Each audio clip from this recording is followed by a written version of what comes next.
We got another one of these videos. These are the WWE 2K21 videos that people want me to make. A lot of people have been asking for these type of videos, so I've been creating these, and these are these list videos that I find on the internet, and we'll take a look, we'll break them down, and we'll see what you guys think. Let me know what you do think in the comment section below. I'll give you all my opinions, what I think about this. This one's actually called 10 things that fans demand in WWE 2K21. We'll see if this rings true. I think it will. If you want to check out the full article, I'll link it below in the description. But without further ado, let's get right into it. Number 10, a new approach to commentary. It's Groundhog Day, people. It actually is. Commentary in the WWE games remains to be the worst of any sport-related title out of there. Changing in this department has been long overdue since Michael Cole saying, "Welcome to SmackDown, welcome to SmackDown," in Just Bring It. So there's a lot of issues there. They're saying that a 4-year-old golf game has more announcing than pro wrestling does, has more accuracies, I guess, that they say, and the information in it's not engaging at all. Maybe they could capture lines in a more lively atmosphere and have the team record them over actual in-game matches so they get a better feel for it. So that's something I actually really like. If they could somehow record over in-game matches, that would be really cool. At this current point, I don't think they do. They probably just record the lines in a studio, because I think that's what they do. They have a studio in the Performance Center, and they just record lines, and they talk about certain superstars, and they talk about things. But the way that it works is that it doesn't always match up. One of the big issues I've noticed is in some of the original stuff, they leave B-roll lines behind. So that sounds very bad, and I don't like that. So honestly, I miss the days of just the music playing and you're going and beating up your friends. I guess you want commentary. You want this to be like the most realistic approach to WWE. But I don't know. Something needs to change. And number 10 on this list says new approach to commentary.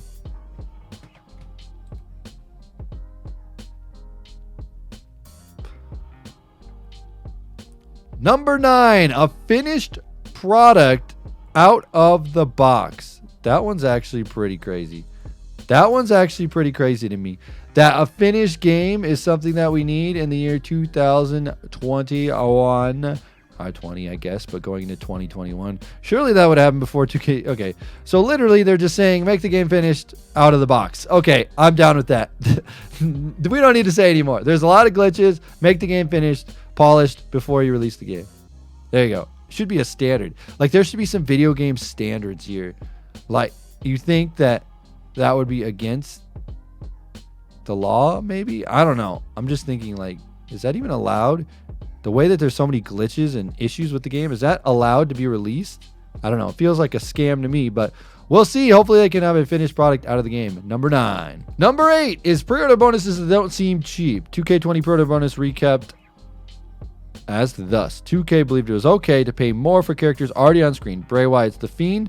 I think digital version of the Rock's swanky wardrobe choices. $500 shirt. Rock is acceptable content, and for those to get excited about the game. It's not by a long shot. People paying extra for WWE's most exciting character is poor on 2K's part. Yeah, it was just trying to get them to get that cash for The Fiend. I get it. I understand why they did it, but it's not like games haven't done that before to get something crazy like that. Pre-order bonus should be attractive extras that add value to the idea of buying early, not some cheap withholding scheme that looks like current stars and B-level frosting behind harsh paywalls. What's next? To get us on fans play for. Okay, this one's just a gaming thing in general. I don't think it's a WWE 2K problem. I think it's just a gaming thing in general. Putting things behind a paywall is very, very bad, and it makes things not good, and not everybody can access it.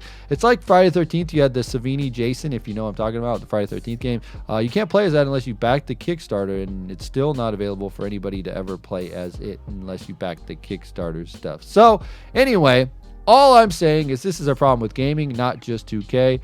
Yes, they did cheap on the Rock's t-shirt and Mankind's thing. It was a SmackDown themed pre-order bonus, so I'm not too upset about it. But honestly, putting that Fiend behind the paywall kind of was bad for people that didn't pre-order it. But I think they'll release it maybe at a different time. I don't know. That's what they usually do. But we'll have to see. We'll have to see. Number 7, showcase save points. Okay, this is something I actually really like. Though Showcase isn't for everyone, it's not for me. It has a nice glimpse of back into the company lore. The carrot is that you get to play through the matches you remember watching and relive spots from the bouts with controller hand. It's pretty cool once you get used to it, and it's a nice diversion from the other modes. It's just a nice little easy play. Much of the goodwill is lost when one mistake leads to a mind-rumbling repetition. Yeah, this really sucks. A lot of these matches, I think there's just, maybe a save point would be cool, but I think there's just a problem with the matches in general, because a lot of times you'll have to play these matches and they are so freaking long, and when you lose, you have to go back through the entire beginning match. I guess when you hit like an objective and you lose, you should be able to come back into that objective, the last objective that you did. That would be a cool thing, but just don't make it super long. I think that's the big issue here, is that it's just way too long to play some of these showcase matches. Number 6, freedom with the camera. Konami received a ton of praise for changing up the default camera angle in the recently released PES 2020, otherwise known as a mouthful, eFootball Pro Evolution Soccer. The slight alteration improvement look and feel of the gameplay. Not only that, but it was 100% customizable. So this is like any sports games, which I think should definitely be a thing in the 2K games. If you didn't like it, you didn't have to use it. So that's something they need to do, is just alternate camera angles. I think that's probably the best thing that they could do, is different camera angles. Because I think there's a lot of versions of the game that you would like to see changed up. I know that if you play Action Arcade Wrestling, you could actually change the camera angle, and I know in much of the sports games like the NBA games and a lot of other games, you can just change the camera angle. I think that's something that definitely needs to happen. Another thing with the camera, I will say, is the online camera angle really sucks. So if you're playing online and your opponent goes off screen, they're literally off screen because it's focused on your character, and I don't like that. And I really don't, because you can't tell what your opponent is doing because it's focused on your character, which kind of really sucks. They should just widen the camera angle up. I think honestly you should have like different options for different camera angles. I don't know why. Most games have different camera angles. So, you know, like when you play driving games, you can go right in the seat, or you can have the third person or whatever. So you need kind of all those different camera angles there with the wrestling game. I think would be great. They have it in different games, mostly sports games, so why not put it in the WWE games? Number 5, proper WWE Life implementation. One of the biggest issues was the annual release is the game ages pretty fast. 2K20, the old SmackDown Live stage, the blue brand instead of Fox, flashy new set. But things change so fast in the WWE, and it would like to see them have things fixed. What they're saying is they're already giving us the content with the originals. Why not have new characters, new arenas, new showcase, new towers that are all up to date with the current stuff in the WWE? What they're really guessing for, what they're really wanting here, is for us to have the updated SmackDown, the updated Raw, the updated roster, the updated moves, and all that. I think download a Survivor Series stage would be awesome on the day of a pay-per-view. That's something I've always wanted. It's just release like DLC, like put $1, right? Not to say that you have to charge a lot of money, right? You could put $1, right? $1, you can get the Survivor Series arena that just came out. Will people get it? Yeah, probably. Yes, there are community creations, and yes, people can create great stuff. But if you can have officially licensed stuff, I think that would be pretty cool. If you could have officially licensed things, that would be pretty cool. So I think just giving us more of that updated content after the game releases, that's going to make that longevity of that game. I know that they want to push it off till the next game, and then people have to buy that one, but goodwill goes a long way. So if you make people that actually you're giving them stuff, even if you give free stuff, right? Hey, we're giving you free content just for playing our game. People will play it more. Do that. Make that a thing. Make that happen. Number 4, greater focus on recent WWE Life generated. The lure of Universe Mode is that you can create your own WWE world to play around in. A soft approach to the God mode, as we know in most video games. And showcase WWE history is brought back to life and enjoyable despite on-rails constraints. Both are a poor substitute for the content and that mimics the television shows which people watch weekly. Many have grumbled about the lack of the true-to-life superstar story mode for the longest time, rightfully so. Back in 2000, SmackDown 2, Know Your Role, Steve Austin destroyed the DX Express and McMahon cut the same promo he did at Backlash that year.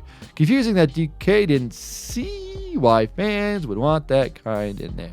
So basically they're saying you need to include storylines from Raw, SmackDown, NXT, NXT UK, and all that stuff. Universe cutscene catalog, understanding of the product as well. Yeah. I think that would be pretty cool. Just include more up-to-date stuff in the universe mode and more up-to-date stuff if you're going to do like a story mode. Just give us more of what we want. More stuff that actually, like, I like the DX Express stuff and like Know Your Role, that was cool. And the Vince McMahon promo and like just all that stuff. I think that's really cool. And if you could include some of the current modern day stuff in the game, I think that would be really good. Number 3, GM mode. I've beaten this one down in the ground a million times. Yes, include a general manager mode into the game. That's all I'm going to say. Yes, yes, yes. Number 2, totally fresh graphical style. Hair sucks in 2K20, so do the most of the character faces. Doughy skinned models with vacant, hauntless expressions have become the rule of thumb in 2K series, and some of the graphics are worse than released as a decade before. It's unacceptable. Something has to give. Would we complain if 2K20 was a total departure from the supposed realism? This is something 2K experimented with before. Cell shading, and 8-bit filters they included several years ago were a mere playthings. But they did show up as the default graphics as sketchy. Cell shading smoothed out the edges and gave everything a comic book sheen, 8-bit throwback on the gaming style. Both were workable, and it's not preposterous that 2K were gauging fan reaction include these filters as coat of paint. They admitted themselves much of 2K's graphical prowess was recycled from old games, so a new direction is needed and soon. Yeah, I think the graphics in 2K19 were pretty good. When it comes to PlayStation 5, I don't know what they're going to do. Maybe they're going to have a complete overhaul of this style of graphics. I think the cell shading's a cool thing. I don't think you take a full direction on there. I really don't think that a full graphic thing would be good. I do think that they did take a step back in graphics in 2K20, so fix that. But I don't know if you want to do cell shading. I don't think that's going to mass appeal to everybody, but what do I know? I don't know. Number 1 is a complete rebrand. 2K20 leaves a bad taste in people's mouth. And why don't you change it to something different? They're basically saying, why don't we just have a different name for the game, rebrand it, give it a fresh coat of paint, and let people know that, yo, hey, this is a brand new take on the game. You know that they had the WWE SmackDown series. We had the No Mercy. That wasn't really a series, but it was the AKI series. And then we had the WWE and then the WWE 2K games, as we are now. Maybe if we get something fun, they want WWE Evolution or WWE 2K Takeover would be kind of cool. I think that would be neat. I think, honestly, giving us some fresh names and give us something, you know, like SmackDown versus Raw series. Remember that? Yes, we had that series. I forgot about that. I didn't even mention that. But we did have the SmackDown versus Raw series. So that was giving us a new look at the game, and it was giving us this kind of fantasy thing of like, okay, this is what the game's going to be about now. So I don't know if they want to go back to that or if they want to do something different. I think the 2K name is kind of, yeah, it does leave a bad taste in mouths, because for a while, I think the best 2K game that they made was 2K19. So I don't know. I think maybe changing it up might be a fresh thing. Maybe give us, they say takeover. I think that'd be kind of cool. That's the NXT takeover. Give us something different, I think, right? Yeah, let's make that happen. Well, there you have it. There's the WWE 2K21 10 things that fans have been demanding out of the series. I want you guys to sound off in the comment section below. Let me know if you guys agree with some of this, if you disagree with some of this. Let me know your thoughts in the comment section below. And also, hit that like button if you did enjoy this. Also, guys, I do want to let you know, if you haven't checked it out, I do have a full playlist right over there that you guys can check out, and that actually has a bunch of WWE 2K21 videos, and it actually has a bunch of wish list stuff and similar videos to this. So if you enjoyed this one, you'll probably enjoy that one. Anyway, guys, I'm TonyPizzaGuy. As always, we'll see you in another video.